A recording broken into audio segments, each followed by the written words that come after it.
Les hauteurs du Machu Picchu.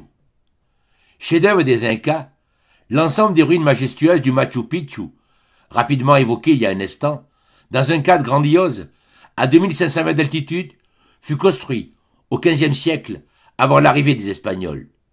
Il ne fut redécouvert qu'au début du XXe et classé parmi les 7 nouvelles merveilles du monde contemporain. Alors j'ai grimpé, à l'échelle de la terre, parmi l'atroce enchevêtrement des forêts perdues, jusqu'à toi, Machu Picchu. Haute cité de la pierre scalaire, demeure enfin de celui que la terre n'a point caché sous les tuniques endormies. Et toi, comme deux lignes parallèles, le berceau de l'éclair et le berceau de l'homme se balançaient dans un vent plein d'épines. Mer de pierre, écume des condors, ô récif de l'aurore humaine, pelle abandonnée dans le premier sable. Ceci fut la demeure, il reste ici l'endroit. Ici, les larges grains du maïs s'élevèrent avant de redescendre comme une grêle rouge. Ici, le fil doré sortit de la Vigogne pour vêtir les amours, les tumulus, les mers, le roi, les prières, les combattants. Ici, pendant la nuit, les pieds de l'homme reposèrent près des pattes de l'aigle, dans les hauts repères des carnassiers.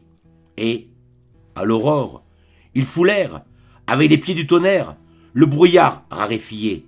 Et, touchant les terres et les pierres, ils arrivèrent à les identifier dans la nuit ou la mort. Je regarde les vêtements, les mains, le vestige de l'eau dans la faille sonore, la paroi adoucie par le contact de ce visage qui regarda avec mes yeux les lampes de la terre et qui graissa avec mes mains les bois disparus. Parce que tout, les habits, la peau, la vaisselle, les mots, le vin, le pain, s'effaça, rentra dans la terre. Et l'air passa avec ses doigts de fleurs d'oranger sur les endormis. 1000 années, des mois, des semaines d'air, de vents bleus, d'âpres cordillères qui furent, comme de doux ouragans, de pas, lustrant la solitaire enceinte de la pierre.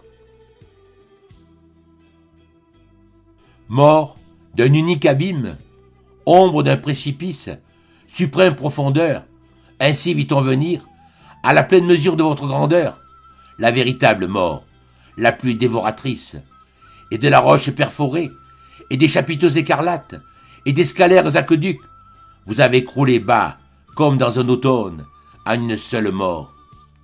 Aujourd'hui, l'air inhabité ne pleure plus, il ne connaît plus désormais vos pieds d'argile, il a oublié vos poteries, qui filtraient le ciel, quand les couteaux de la foudre le répandaient, et l'arbre puissant a été mangé par le brouillard, il a été coupé par la rafale, il soutenait une main qui roula soudain de l'altitude à l'ultime pointe du temps.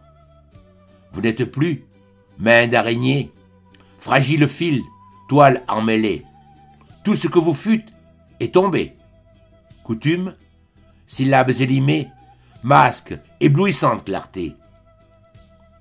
Lorsque la main couleur d'argile devint argile, et lorsque les minces paupières furent fermées, pleines de murs rugueux, couvertes de châteaux, et lorsque l'homme entier se fut replié dans son trou, l'exactitude au sommet de son mât resta hissée.